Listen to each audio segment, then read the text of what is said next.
அன்பு நேயர்களுக்கு வணக்கம். சிறகடிக்க ஆசை சீரியலில் 27 ஜூன் மாதம் 2025 என்ன நடந்திருக்குன்னு ஒரு ரிவ்யூ பார்ப்போம். இப்போ பார்த்தீங்கன்னாக்கோ நம்ம முத்து அந்த ஆளோட சண்டைக்கு போயிட்டார். ஏன்னா துபாயில் இருக்கார் மாப்பிள்ளை அப்படின்னு சொன்னாரே, அவரோட சண்டைக்கு போய் அவன் கூட வந்தவரோட அடித்து நீ தாண்டா ஏதோ பண்ணிட்ட கலக்கிட்டேன்னு. உடனே அவர் வந்துட்டு ஏப்பா உண்மை தானே சொன்னார், நீ ஒத்துக்கிட்டே இல்லை, அப்புறம் என்ன மறைச்சி போய் கல்யாணம் முடிக்க போறியா அப்படின்னு. உடனே செல்வம் வந்துட்டு ஏப்பா அதை எல்லாரும் தெரிஞ்சு வச்சு இனிமேல் என்ன பண்ண போகிற, பேசாமல் இந்த அருணுக்கே கல்யாணம் முடிச்சு கொடுத்துரு ஏய் அப்படின்னு அங்கேயே வேற சிம்புறாரு. அப்புறம் வீட்டுக்கு வந்தாக்கும் வீட்டில் வந்து பேசிகிட்டு இருக்கும் பொழுது நம்ம இதுவும் மீனாவும் ஸ்ருதியும் பேசிகிட்டு இருக்காங்க. பேசியிருக்கும்போது அப்புறம் மீனா அப்படின்னு கேட்டாக்கும், என்ன சொல்கிறது, நான் வீடு அங்கங்கே அலைஞ்சிட்ருக்கேன், ஆஃபீஸாக ஏறுறேன், இவளுக்கு எப்படியாவது பொண்ணை மாப்பிள்ளையை பார்த்துடலாம்னு எங்கேயுமே கிடைக்க மாட்டேங்குது. இன்னைக்கு கூட ஒருத்தர் பார்த்தாங்க துபாயில் இருக்காங்களாம், ஆனால் கடைசியில் அதான் அவங்க இது லவ் பண்ணுறாங்களாமே அப்படின்னு சொல்லிட்டாங்கன்னு. என்னென்னா நம்ம முத்தி என்னென்ன பண்ணினாரோ அதையெல்லாம் செல்வத்தை வழியாக கேட்டு நம்ம ஸ்ருதிகிட்ட சொல்கிறத கேட்டோன்னே அவனுக்கு பயங்கர கடுப்பாயிடுச்சு. என்ன நக்கள் நையாண்டி பண்ணுறேன், உனக்கு எப்படி தெரிஞ்சு, செல்வம் சொன்னான் உண்மை தானே சொன்னோம் அப்படின்னு அங்கேயே அடி வாங்குறார் அவர். அப்படியே தாங்க முடியல அவருக்கு. என்னடா சுற்றி வந்தாலும் அருணே கல்யாணம் முடிக்கணும்னு சொல்கிறாங்களேன்னு.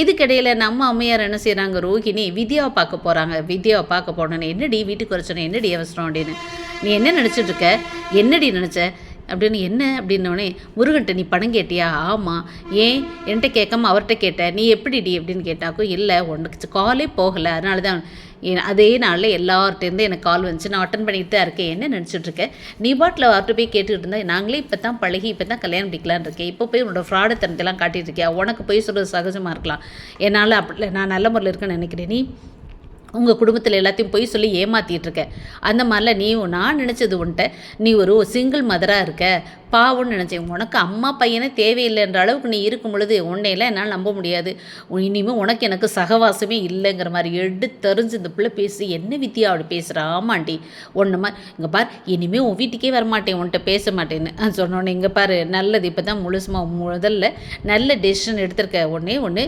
இதுக்காக வேண்டி பேச மாட்டேன், இந்த 1 லட்சம் ரூபாய் தராமல் விட்றாத, இது வேறு அவர் நினச்சிக்கிற போகிறார், ஒன்ட்ட சொல்லி நான் எனக்கு பணம் கேட்டேன் அவர் என்னை தப்பாக நினச்சிக்கிறாரு, முதல்ல அந்த பணத்தை கொடுத்துரு அப்படின்னு எடுத்துரிஞ்ச மாதிரி அப்படியே மூஞ்சிலே நல்லா நங்குன்னு குத்துன மாதிரி இந்த பிள்ளை பேசுனது நமக்கே சந்தோஷமாக இருக்குது. இதுக்கு யாராவது இப்படி கொடுக்கணும். வீட்டுக்கு வந்து அவன் அழுதுட்டு உட்காந்துருக்கு. அதை பார்த்த உடனேவும் அவன் வந்து கேட்குறான், என்ன ரோகிணி என்ன உனக்கு என் மேலே அக்கறை, உண்மை தானே, நான் அம்மாக்காக உனக்கு எவ்வளோ தூரம் உன் மேலே பாசம் வச்சுருக்கேன் அப்படின்னா எனக்கு பணம் கொடு, எனக்கு ஒரு 2 லட்சம் கொடு, நீயே இதுலேருந்து எடுத்து கொடு, இது கடையிலேருந்து கொடு. நான் கடையிலேருந்து எப்படி தர முடியும், அப்பா தானே அக்கௌண்ட்ஸ்லாம் பார்த்துக்கிறாரு, அப்புறம் தெரிஞ்சால் போச்சு, அப்புறம் என்ன என்கிட்ட பாசமாக இருக்குன்னு. இங்கே பாரு, நீ பண்ணது தப்பு தானே, தப்புக்கு நீ தானே இது பண்ணி தரணும், அதுக்கு நான் என்ன பண்ணது, எங்கே போவேன் பணத்துக்கு அப்படிங்கிறப்ப பேசாமல் ஸ்ருதி ரவிகிட்ட கேளேன் அப்படின்னு.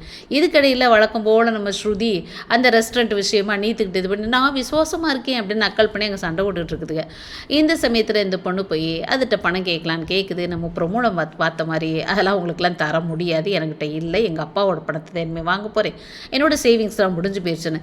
இன்னும் மீனானா கொடுத்துருப்பீங்களா, உங்களுக்கு யாருக்குமே என்னை பிடிக்கவே இல்லை, எனக்கு வந்து அதான் எதுக்கு மட்டும்தான் என்னது ஆன்ட்டிக்கு தான் பிடிக்கலன்னு நினச்சேன், குடும்பத்துக்கே எனக்கு பிடிக்கலன்னு. ஆனால் நீங்கள் போய் சொல்கிறீங்களே, ஃப்ராடு தரம் பண்ணுறீங்களேன்னு அந்த பிள்ளையும் சொல்லிடுச்சு. ஃப்ரெண்டும் விட்டாச்சு, இங்கே ஓர்படியாலும் விட்டாச்சு, புருஷனும் விட்டாச்சு, அம்மாவை நீ கைகளி விட்ட, மொத்தத்தில் அனாதை ஆகிட்ட. இதுக்கெல்லாம் காரணம் என்னது, நீ பண்ண ஃப்ராடு வேலை. இது ரொம்ப ரொம்ப தப்பு, ரொம்ப கேவலமாக ஒவ்வொருத்தரையும் ஒவ்வொரு வேஷம் விட்டேன்னா யார் உன்னை நம்புவாங்க. இது ஒரு பெரிய பாடம். இந்த மாதிரி பொய் மேலே பொய், தப்பு மேலே தப்பு பண்ணுறவங்களுக்கெல்லாம். தேங்க்யூ.